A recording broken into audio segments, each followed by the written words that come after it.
سلام على حبيبه المصطفى أما بعد فأعوذ بالله من الشيطان الرجيم بسم الله الرحمن الرحيم إن الله وملائكته يصلون على النبي يا أيها الذين آمنوا صلوا عليه وسلموا تسليما اللهم صل على سيدنا محمد معدن الجود والكرم وآله وأصحابه الكرام وابنه الكريم وبارك وسلم صلاة دائمة سرمدا ابدا۔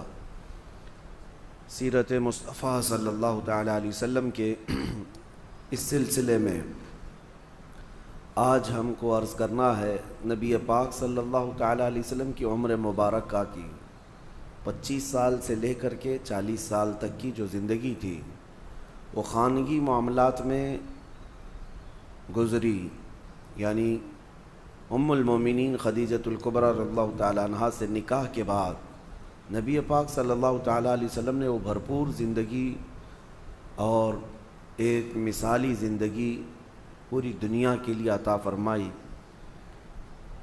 40 سال کی عمر پاک جب ہوئی آپ کی تو آپ تنہائی پسند کرنے لگ گئے، بھیڑ بھاڑ سے اپنے آپ کو دور کر لیا اور گوشہ تنہائی میں جا کر کے زیادہ سے زیادہ عبادت کرنے کی خواہش ہونے لگی، اور اس غرض سے نبی پاک صلی اللہ علیہ وسلم مکہ سے تقریباً 4.5 کلومیٹر دور اس وقت خانہ کعبہ سے غار ہرا میں جا کر کے عبادت کرتے تھے۔ ہرا یہ جبل نور ایک پہاڑی ہے، اس پہاڑی کے اوپر ایک غار ہے، یہ تقریباً 3000 فٹ اونچا ہے۔ سب سے اوپر کی چوٹی پر جا کر نبی پاک صلی اللہ علیہ وسلم تنہائی اختیار کرتے تھے۔ یہ گوشہ نشینی تھی اور اس وقت تک ابھی کوئی وحی نہیں آئی تھی، نہ ہی کوئی آیت اتری تھی قرآن کی، لیکن اس سے پہلے ہی نبی پاک صلی اللہ علیہ وسلم 2 دن 3 دن تک اس غار میں تشریف لے جاتے تھے۔ اس وقت حضرت خدیجۃ الکبریٰ رضی اللہ تعالیٰ عنہا مکمل ساتھ رہیں، یہاں تک کہ آپ کے کھانے کا انتظام وہ خود کرتیں، گھر سے کھانا لے کر کے وہ خود جاتیں اور پہاڑ پر کھانا دے کر کے پھر واپس آتیں۔ آج ایک بار چڑھ جائے کوئی اس پہاڑ پر تو 8 دن تک پٹھے درد کرتے ہیں، اور حضرت خدیجۃ الکبریٰ رضی اللہ تعالیٰ عنہ دن میں 2 مرتبہ حضور پاک صلی اللہ علیہ وسلم کے پاس، کبھی 3 مرتبہ جاتی تھیں اور آتی تھیں خدمت مصطفیٰ میں۔ پھر یہ دن گزرتے رہے تو وہی ایک دن جب آپ کی عمر مبارک کا 40واں سال تھا، جبرائیل امین علیہ السلام آئے غار میں، اور وحی کے اترنے کے معاملات وہاں سے شروع ہوئے۔ جیسے کہ میں نے تفسیر کے پہلے دن بھی عرض کیا تھا کہ قرآن کی سب سے پہلی آیت کیسے نازل ہوئی۔ جبرائیل امین علیہ السلام آئے غار میں اور حضور اکرم صلی اللہ علیہ وسلم سے کہا اقرا، پڑھو۔ حضور نے فرمایا میں نہیں پڑھنے والا۔ پھر جبرائیل امین نے سینے سے سینہ لگا کر بہت تیزی سے بھیج دیا اور اس کے بعد پھر چھوڑ دیا، پھر کہا۔ 3 مرتبہ جبرائیل امین نے اس طرح سے کیا، سینے سے سینہ لگا کر کے معانقہ کرتے تھے، اور 4تھی مرتبہ میں جبرائیل امین نے کہا اقرأ بسم ربک الذی خلق، پڑھو اس رب کے نام سے جس نے پیدا کیا ہے۔ نبی پاک صلی اللہ تعالیٰ علیہ وسلم نے پھر پڑھنا شروع فرمایا، یہاں تک کہ 5 آیتیں نازل ہوئی۔ یہ آیتیں لے کر کے نبی پاک صلی اللہ علیہ وسلم اترے، اور سب سے پہلے جو خبر دی گئی وحی کے اترنے کی وہ ام المومنین خدیجۃ الکبریٰ، حضرت خدیجۃ الکبریٰ حضور صلی اللہ علیہ وسلم کو لے کر کے ورقہ بن نوفل، اس زمانے میں عیسائیوں کے ایک بہت بڑے عالم کا نام ہے ورقہ بن نوفل، یہ ایک عبادت گزار شخص تھے، ان کے پاس حضرت خدیجہ لے کر کے گئیں۔ وہ ان کے خاندانی بزرگ بھی تھے کہ معاملات پوچھنے کے لیے کہ یہ کیا معاملات ہیں۔ ورقہ بن نوفل کے پاس جانے کے بعد انہوں نے پوچھا نبی پاک صلی اللہ علیہ وسلم سے کہ کیا معاملہ ہوا آپ کے ساتھ۔ حضور نے پورا واقعہ بتایا، غار ہرا میں کیا کیا پیش آیا۔ تو ورقہ بن نوفل نے کہا محمد صلی اللہ علیہ وسلم مبارک ہو، آپ کے پاس جو فرشتہ آیا وہ عام فرشتہ نہیں بلکہ وہ پچھلے نبیوں کے پاس اللہ کا پیغام لے کر آتا تھا، اور اگر وہ فرشتہ آپ کے سامنے آیا ہے تو اللہ نے آپ کو نبوت کے لیے چنا ہے، آپ اس کے رسول ہیں، آپ اس کے نبی ہیں۔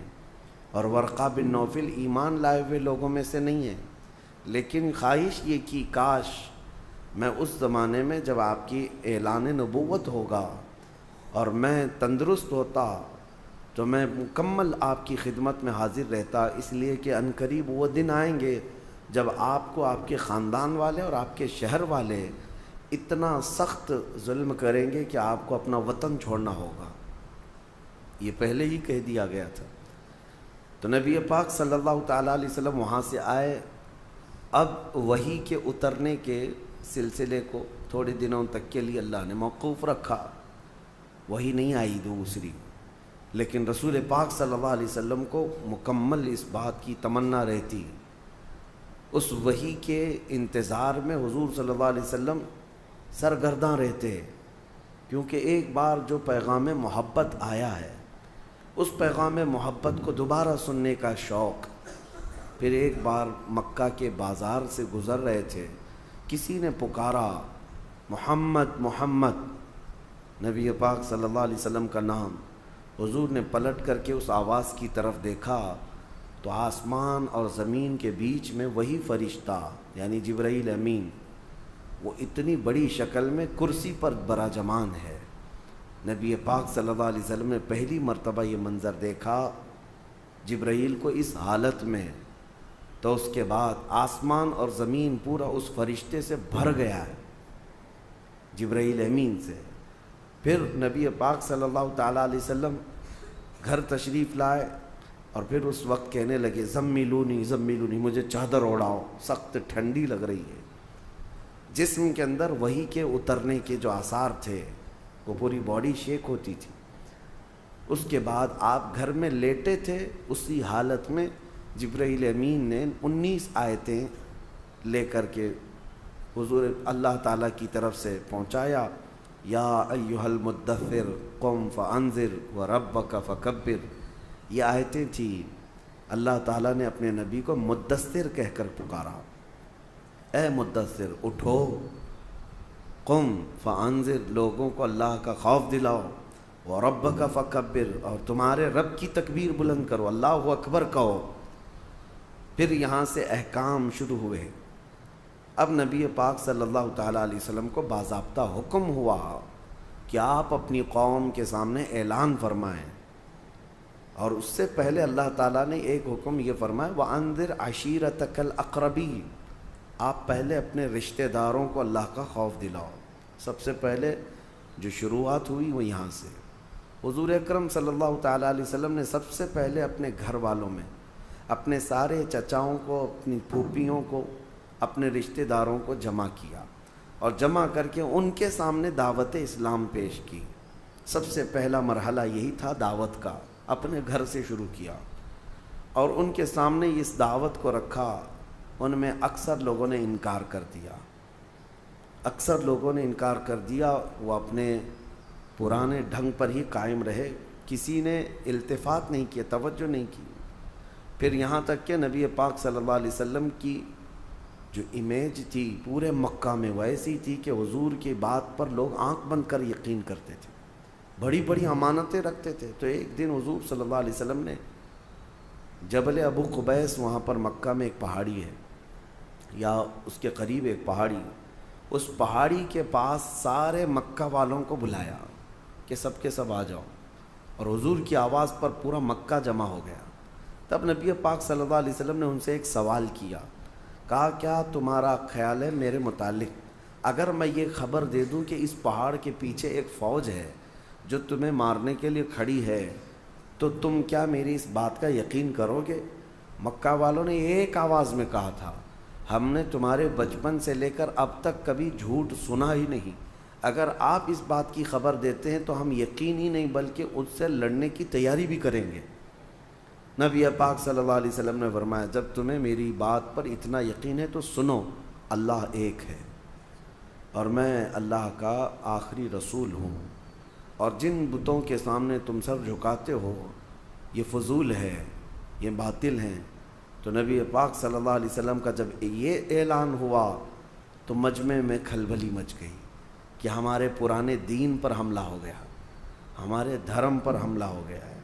اور پھر اسی مجمع میں سے ایک شخص کھڑا ہوا اور اس نے سخت جملوں میں بات کہا، تبن لک یا محمد الہذا جمعتا، نعوذ باللہ، اس نے کہا برا ہو اے محمد تمہارے ہاتھ ٹوٹ جائیں، کیا تم نے اس کام کے لیے ہمیں یہاں جمع کیا تھا؟ یہ بولنے والا حضور صلی اللہ علیہ وسلم کا سگا چچا ابو لہب تھا۔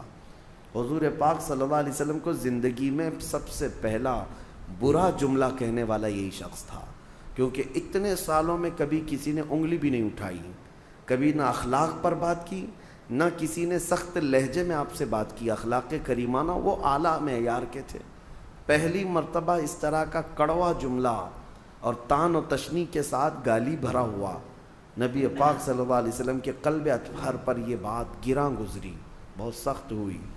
لیکن اس مجمع سے حضور اکرم صلی اللہ تعالیٰ علیہ وسلم لوٹے تھے کہ ہاں تاریخ میں یہ ہے، اب جو لوگ ایمان لائے ان میں بچوں میں سب سے پہلے مولا علی کرم اللہ وجہہ الکریم، جب آپ کی عمر 9 سال کی تھی۔ بڑی عمر والوں میں سب سے پہلے ایمان لانے والے حضرت ابوبکر صدیق رضی اللہ عنہ، عورتوں میں سب سے پہلے ایمان لانے والی سیدہ خدیجۃ الکبریٰ رضی اللہ تعالیٰ عنہ، اور غلاموں میں سب سے پہلے ایمان لانے والے حضرت زید بن حارثہ رضی اللہ تعالیٰ عنہ، اور حضرت بلال حبشی رضی اللہ تعالیٰ عنہ کا بھی نام ہے۔ یہ لوگ سب سے پہلے ایمان لانے والوں میں ہیں، سب سے پہلے جو لوگ ایمان لائے۔ اب یہ وہ لوگ تھے، اس میں حضرت ابوبکر حضرت خدیجہ کو چھوڑے تو باقی تو سب ان کے حالات ایسے نہیں تھے کہ وہ پورے مکہ والوں سے پنگا لے لیتے، مقابلہ کر سکتے۔ کمزور لوگوں سے دین شروع ہوا، اور جو لوگ شروع میں اسلام میں داخل ہوتے تھے وہ غریب صحابہ تھے، کمزور تھے، لیکن ایمان اتنا مضبوط تھا کہ ہر مصیبت کے لیے وہ ڈٹے رہتے تھے، ہر بڑی سی بڑی مصیبت کو فیس کرنے کو تیار تھے۔ اب یہاں سے تبلیغ اسلام کا سلسلہ شروع ہوا۔ شروع کے سالوں میں نبی پاک صلی اللہ علیہ وسلم نے پوشیدہ طریقے سے ہی دعوت اسلام دی، پوشیدہ طریقے سے، یعنی بالکل اوپنلی دعوت نہیں دی جاتی تھی، تنہا ایک ایک شخص کو کنونس کرنا۔ جیسے حضرت ابوبکر صدیق کی دعوت پر حضرت عثمان غنی ایمان لائے، حضرت ابوبکر صدیق کی دعوت پر حضرت زبیر، حضرت طلحہ، یہ لوگ بھی ایمان لائے۔ تو یہ جو ایک دوسرے سے ایمان کا سلسلہ چلتا رہا۔ باضابطہ طور پر تبلیغ کب ہوئی؟ حضور اکرم صلی اللہ تعالیٰ علیہ وسلم ایک بازار میں تشریف لے گئے، وہاں پر لوگوں کے درمیان خطاب کر رہے تھے کہ ابو جہل درمیان میں آیا، پوری دھول اڑایا حضور پاک صلی اللہ علیہ وسلم پر، اور نہایت سخت جملوں میں کہنے لگا کہ لوگوں اس شخص کی بات مت سنو کہ یہ اس کا ذہنی توازن خراب ہو گیا، نعوذ باللہ، بڑے برے الفاظ کہتا ہوا۔ اب یہاں سے تکلیفوں کا دور بھی شروع ہو گیا، آزمائش کا دور۔ ایک بات یاد رکھیں، کوئی بھی مشن لے کر کے کھڑا ہونا معمولی نہیں اس دنیا میں، اور وہ بھی نبی پاک صلی اللہ علیہ وسلم نے ایسے پتھر دلوں کے سامنے وہ عظیم دین کو پیش کیا تھا۔ اب آپ اندازہ کر سکتے ہیں وہ لوگ کس قدر ایگریسو تھے، اسی سے آپ اندازہ کریں کہ حضور جیسے شخص کو جو لوگ اچھی طرح جانتے تھے اخلاق میں کیا ہیں، لیکن حضور جب حرم کعبہ میں آتے تو ان کے ساتھ کیا کیا کرتے تھے لوگ، کیا کچرے ڈالے، بہت ساری چیزیں کی، یہاں تک کہ عقبہ بن ابی معیط نام کا ایک ظالم شخص ایسا ہے، حضور ایک بار مسجد حرم میں آئے تھے نماز ادا کرنے کے لیے، اس نے اپنا گمچھا جو رومال ہوتا ہے وہ حضور صلی اللہ علیہ وسلم کے گلے میں ڈال کر گول گھمانا شروع کیا، اور اتنا گھما کر کے کھینچا کہ حضور اکرم صلی اللہ علیہ وسلم کے گلے پاک پر سوجن آ گئی تھی۔ یہ سب معاملات حضور کے ساتھ ہوئے، اور جو صحابہ ایمان لائے تھے ان کی بڑی آزمائش تھی۔ حضرت ابو فقیہہ ایک غلام تھے، ان کو ان کا آقا اتنا مارتا تھا، یہاں تک کہ راستے میں لے کر جا رہا تھا تو ایک جانور ہوتا ہے چھوٹا سا، اس جانور کو دیکھ کر کے اس نے کہا کہ تیرا خدا یہی تو نہیں ہے۔ اس وقت حضرت ابو فقیہہ کا ایمان دیکھیں، جیسے اس نے گستاخی کی، پکار کر کہنے لگے اللہ ربنا، ہمارا رب اللہ ہے، وہ ایک ہے۔ وہ ظالموں کو جلانے کے لیے یہی اتنا ہی کافی تھا۔ اسی کو تو اقبال نے کہا ہے کہ یہ غریب صحابہ تھے لیکن ان کے چولہے ہلا کر رکھ چکے تھے، کمزور تھے لیکن ان کے لوگوں کی نیندیں حرام کر رکھی تھی، کہ ان کا داؤ ان پر نہیں چلتا تھا، وہ ڈرائے دھمکائے موب لنچنگ کیے لیکن صحابہ پر کچھ بھی اثر نہیں ہوتا تھا۔ اسی کو اقبال نے کہا تھا کفر دم توڑ دے گا ٹوٹی ہوئی شمشیر کے ساتھ۔ تمہارے پاس بڑے ہتھیار ہونے ضروری نہیں ہیں، ٹوٹی ہوئی شمشیر، ٹوٹی تلوار۔ فرماتے ہیں اقبال کفر دم توڑ دے گا ٹوٹی ہوئی شمشیر کے ساتھ، گر تم نکل آ جاؤ ایک بار نعرہ تکبیر کے ساتھ۔ ہاں وہ نعرہ تکبیر کس کا تھا؟ وہ صحابہ کا تھا، ہر گھڑی ہر لمحے۔ اب جو تکلیف اٹھائے ہوئے صحابہ ہیں ان کی ایک لسٹ ہے لمبی، کون کون سے صحابہ ہیں جنہوں نے اسٹرگل کیا ہے بہت سخت طریقے سے۔ اس میں حضرت ابو فقیہہ، حضرت بلال حبشی، حضرت خباب ابن الارت، حضرت خبیب ابن عدی، حضرت عمار بن یاسر جن کو آگ میں جلایا گیا تھا، آگ میں جلایا گیا، حضرت سیدہ سمیہ جن کو گھوڑے کے ٹانگوں میں باندھ کر کے دوڑایا گیا تھا، وہ بڑی عمر کی خاتون تھی، ان کی شرمگاہ پر تیر مار کر کے انہیں شہید کیا گیا تھا۔ یہ اسلام کی سب سے پہلی شہیدہ ہے، سب سے پہلے شہید ہونے والی خاتون ہے۔ مکہ میں یہ جو اسٹرگل کا زمانہ شروع ہو گیا، تو اب میں آپ کو یہاں سٹیپ بائی سٹیپ عرض کروں گا۔ نبوت کے جو سال شروع ہوئے، پہلا سال، دوسرا سال، تیسرا سال، چوتھا سال، اس طرح سے 40 سال کی عمر پاک میں نبی پاک صلی اللہ علیہ وسلم نے اپنے نبوت کا اعلان فرمایا۔ آپ ایک بات یاد رکھیں، فرق محسوس کریں۔ بہت سارے لوگ یہ کہتے ہیں حضور 40 سال کی عمر میں نبی بنائے گئے۔ حضور نبی بنائے نہیں گئے، حضور نے تو فرمایا میں تو اس وقت بھی نبی تھا جب آدم علیہ السلام کو مٹی اور پانی میں گوندھا جا رہا تھا، وہ تو نبی اس وقت بھی تھے۔ اور نبی میرے آقا صلی اللہ علیہ وسلم اولین آخرین سب کے نبی ہیں، لیکن نبوت کا اعلان کرنے کا حکم 40 سال کی عمر میں ہو۔ اس کو ہمیشہ سے احتیاط کریں۔ بعض لوگ ایسے ہی بک جاتے ہیں کہ حضور کو 40 سال کی عمر میں نبوت ملی۔ نبوت ان کی زمانے سے تھی، لیکن اعلان کرنے کا حکم کب ہوا؟ 40 سال کی عمر میں۔ اب یہاں سے دور نبوت شروع ہوا، اب اس کو دور نبوت کہتے ہیں۔ 40 سال پہلے کی جو زندگی میں نے آپ کو رکھا وہ مختصراً وہ حضور کی ایک سیرت ایسی ہے جو آئیڈیل ہے، مثالی ہے۔ بچپنا، جوانی، شادی کے معاملات، تجارت کے معاملات 40 سال کی عمر تک۔ لیکن اب اصل جو یعنی پوری دنیا کے لیے اسوہ حسنہ ہے، جس کو قرآن نے کہا ہے لَقَدْ كَانَ لَكُمْ فِي رَسُولِ اللَّهِ أُسْوَةٌ حَسَنَةٌ، تمہارے لیے رسول اللہ کی زندگی بہترین آئیڈیل ہے، نمونہ ہے۔ اب وہ دور نبوت کو آپ کے سامنے رکھنا ہے۔ 23 سال تک، 40 سال کی عمر سے لے کر کے حضور اکرم صلی اللہ علیہ وسلم کی عمر جب 63 سال کی ہوئی، یہ پورا دور نبوت ہے۔ دور نبوت کو ہم 2 حصوں میں ڈیوائیڈ کرتے ہیں، ایک مکی حصہ ہے اور ایک مدنی حصہ ہے۔ 13 سال مکہ میں دور نبوت کے گزرے اور 10 سال مدینے میں دور نبوت کے گزرے۔ دونوں دور بہت الگ الگ ہے، ڈیفرنٹ ہیں۔ مجھے آپ کو اسٹیپ بائی اسٹیپ عرض کرنا ہے 13 سال مکہ میں کس طرح گزرے۔ پہلا سال کیا تھا، دوسرے سال کون سے واقعات پیش آئے، تیسرے سال کون سے واقعات پیش آئے۔ ہر ایک سال کی کچھ خصوصیات ہیں، وہ انشاءاللہ العزیز آپ کو سلسلہ بسلسلہ عرض کیے جائیں گے۔ مکہ کا دور مکمل اسٹرگل کا دور ہے، یہاں کوئی جہاد کی آیت نہیں اتری تھی۔ 13 سال صبر کیا گیا، ہر چیز کو سہا گیا ہے۔ لیکن جب ہجرت ہوئی، مدینے میں جانے کے بعد اسلامک حکومت اسٹیبلش ہوئی، اسٹیٹ آف اسلام جس کو کہیں آپ، یعنی سب سے پہلی چیز جو نبی پاک صلی اللہ علیہ وسلم نے قانون، پارلیمنٹ، ایک نظام جو قائم کیا وہ مدینہ طیبہ۔ مدینہ کی بھی 10 سال، پہلا مدنی سال، دوسرا مدنی سال، تیسرا مدنی سال، ہر ایک کی خصوصیات ہیں اور ان میں جنگیں بھی ہوئی ہیں۔ ہم اس کو تقسیم کر کے اب اصل سیرت کو یہاں سے آپ کے سامنے رکھتے ہیں۔ روزانہ میں انشاءاللہ العزیز سلسلہ بسلسلہ آپ کے سامنے رکھنے کی کوشش کرتا ہوں۔ اللہ کریم میرے آقا صلی اللہ تعالیٰ علیہ وسلم کی سیرت طیبہ پر ہمیں عمل کی توفیق عطا فرمائے۔ مولا کریم نبی پاک صلی اللہ علیہ وسلم کا سچا عشق اور سچی محبت ہمارے سینوں میں عطا فرمائے۔ وآخر دعوانا ان الحمد للہ رب العالمین۔ صلاۃ والسلام کی بکر۔